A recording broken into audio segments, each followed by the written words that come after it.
Hello, and it's Fiona Whitten here, and welcome to the second of our Card A Cuppa events in October 2025. So just bear with me for a second whilst I double check that this is going out live. Let's see now, hopefully. I think it is. That's good. Right. Okay. So, as I promised last month, October's Card A Cuppas were going to be Christmas cards. So, hence this one that's right in front of you. So, this was the card that I took with me this morning as my sample, and I'll show you what the kit looked like. So I've gone with sort of traditional colours. So it's Cherry Cobbler, very vanilla. So Cherry Cobbler, Daffodil Delight, Mossy Meadow and Old Olive, and some gold. So start off, we have a card base, very vanilla card base, which this time I've cut as a landscape card. So instead of it's actually, pardon me, the A4 would be here. So I've cut it in half at 10.5 centimetres on the short side. So you get a longer piece, and then scored it and folded it in half to make the base card. There is a panel of Mossy Meadow cardstock, so that's a Stampin Up colour. For those of you who don't know, I used to be a Stampin Up demonstrator, and I'm currently working through all my large supply of cardstock and papers. So some of the papers that I use now have actually retired, so it is what it is, I'm afraid, and this month being no different. So I cannot for the life of me remember what this paper is called. I will look it up and put it in the notes, so in the description I should say. So when this goes up onto YouTube, in the description there will be a list of everything I've used, including the paper and stuff, because some people still have the paper. I'm down to my last sheet and a third about that. So anyway, so the paper had skull foiling on one side. This looks like stars, and then there's printed pattern on the other side. So in this case we've got mistletoe and leaves. So that's been die cut, and that was die cut using these double stitched fancy frames from Pinkfresh. So that's what that was die cut using. This piece of very vanilla, which again was die cut using the fancy frames. So this one I used this middle one here, and then this one is for the smaller with the stitched pieces on the side. So there's that. There's a strip of the same paper that's to go on the inside of the card. Then I die cut some Cherry Cobbler cardstock to create Poinsettia.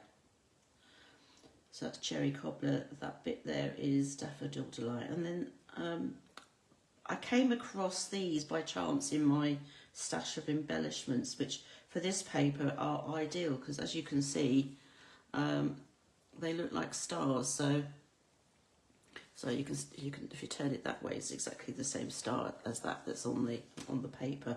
So that was all that. So the Poinsettia was die cut out using this Spellbinders die. So effectively I used that die and that die, and that was it. So it was very simple to do and quick.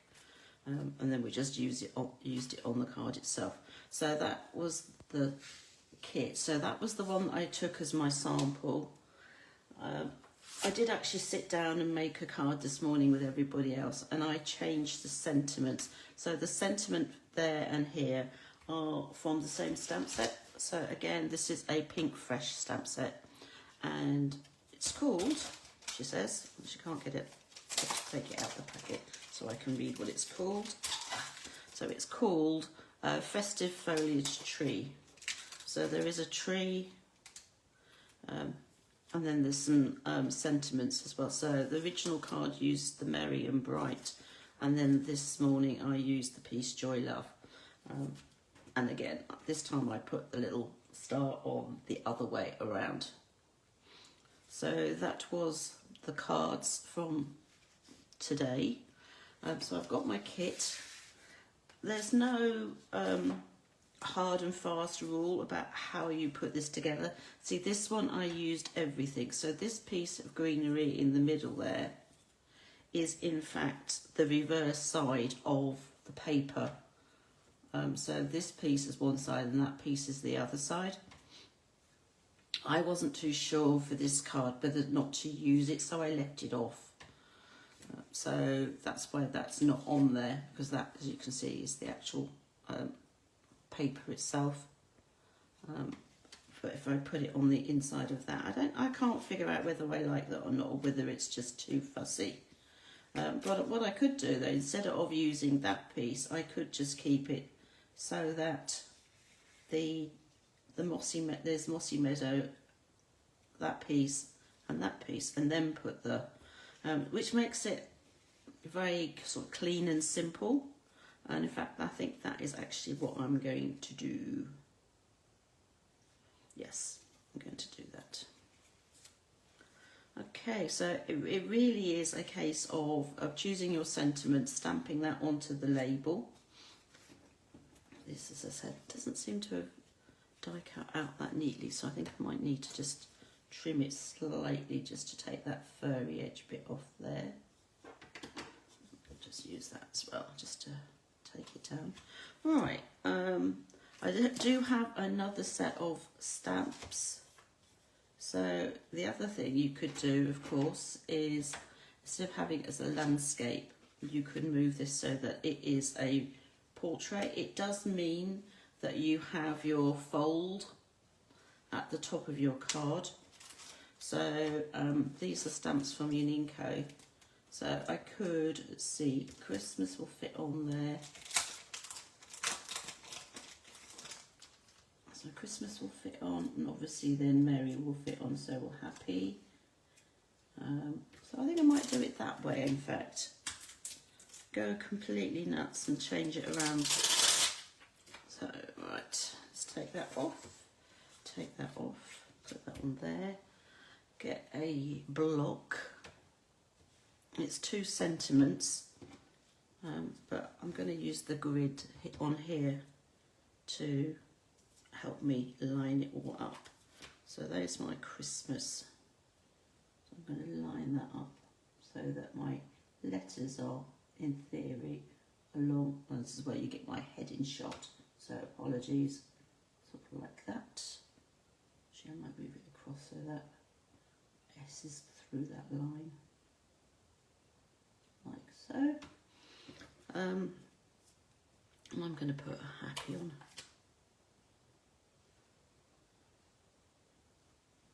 So it's going to go on here.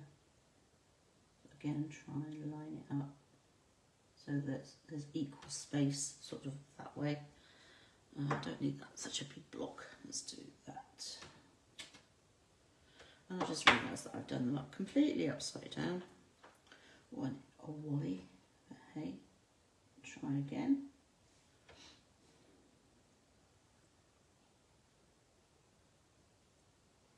I'm going to blame it on the jet lag.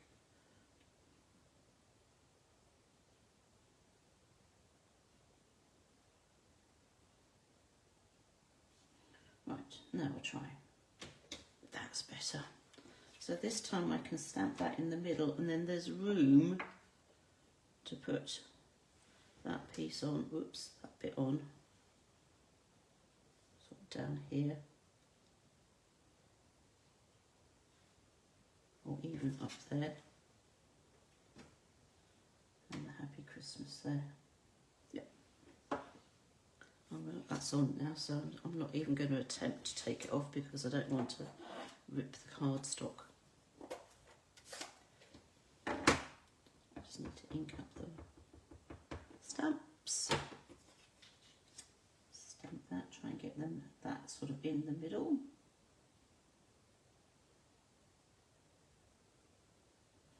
Hopefully that's in the middle. Yeah, that will be fine.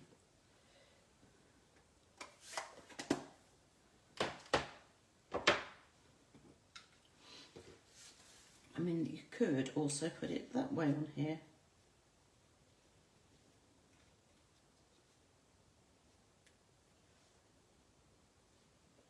Depends on what you prefer. I think I'm going to go that way. So there's that. The poinsettia, I'm going to make that up before, and I'm going to try to see where I want to put it before I start sticking it all together. So the poinsettia, you can put the glue on the middle there, or you can use glue dots, whichever you prefer.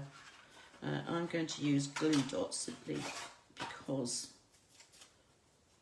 it's less mucky. I just have to find them. It's one. And I'm just literally going to put it on the centre there. And then take the other set of leaves from the poinsettia and place it on top and just press down. And then again I'm going to put a glue dot behind that as well. And again press down and then put that in the centre. And press down on that. And then you can, if you want, you can sort of play with the leaves a bit and sort of have them turning up or down.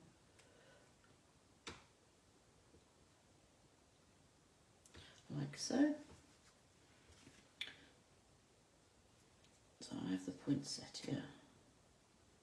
You know what, I might end up taking that off after all. That's me saying I wouldn't. Very carefully. So that, I think that might go on there. And then that can go down there.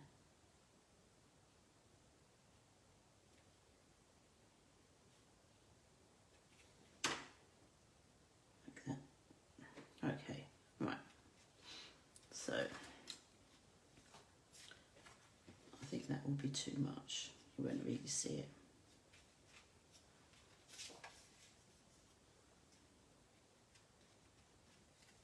Okay, right then, so let's do this. Let's glue this all together. Double check which side I've got the cardstock before I glue it. You'll find quite often when you cut cardstock, there'll be like a little edge from where the blade has gone through. So I like to make sure at times, just to make sure that that little edge is on the bottom rather than on the top. Now we can glue that or we can put dimensionals on it. I think I'm going to put some glue on it, have that one flat. The others, I dimensionaled the heck out of them, which is nice, but do remember here in the UK, good old post office. And when you come to mail things, everything's based on weight and depth. So although a card will go normally as a standard letter, if you have lots of height on it, it won't. It'll start having to go as a large letter. So you just need to be careful. So if you're just giving them to people, it's not an issue. If you're not, if you are simply, if you are posting them, then yeah, you really do want to think about just simply keeping the height and the weight. I mean, these don't weigh anything really, but they will affect how the depth. And then sticking the poinsettia on as well. Right, so that can go in the middle. like so. And then I want that on here, I think. And again, although I want it off to the side slightly. And I'm just going to use one of the mini dimensionals for that. Or I could just use a glue dot.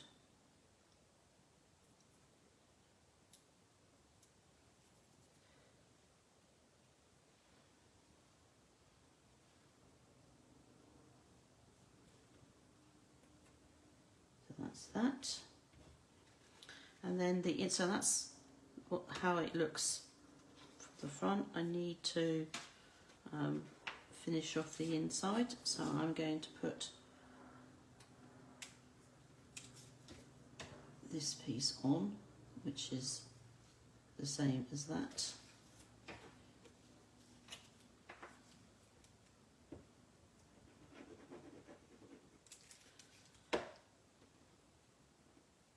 This should just about be long enough. So you put this down the side or across, along the bottom, seeing as it's a portrait card. It's really up to you. Let's take that bit off. Trim that bit off. See, how does that stand? I know people don't necessarily like having portrait cards because they tend to have a habit, especially when they're on the mantelpiece and there's sort of some warm air. For some reason they just spread. But that seems to be pretty stable, so that's the main thing. And then I need to decorate the envelope. Now I have some other scrap of the paper. This is what's left of my paper. So this is another bit that has some gold foiling on it, so I'm just going to use that to decorate the envelope. Because you don't want to send a naked envelope.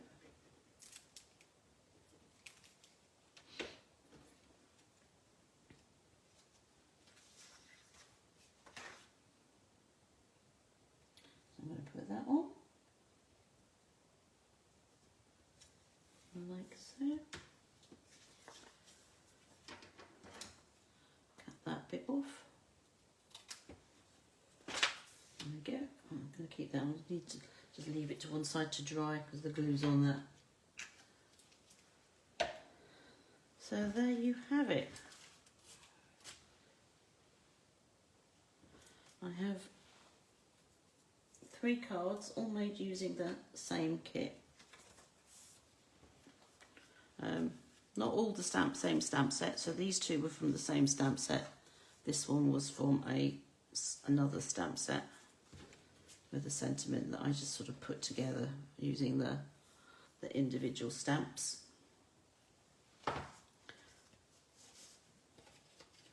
But they're more of your traditional Christmas cards with the red and green rather than some of the others that I have planned for the stamper stack and everything where they've got blues. So that's it for today. So this will go up on YouTube once I've got a chance. And then, as I said earlier, I will put in the description the name of the paper and stuff that I use. As I said, it's a retired pack from Stampin' Up, but just for the moment I cannot for the life of me remember what it's called. So all that information will be on the description in YouTube, and we will be back in November on the first Wednesday, and so I hope you're able to join me then. So take care, bye.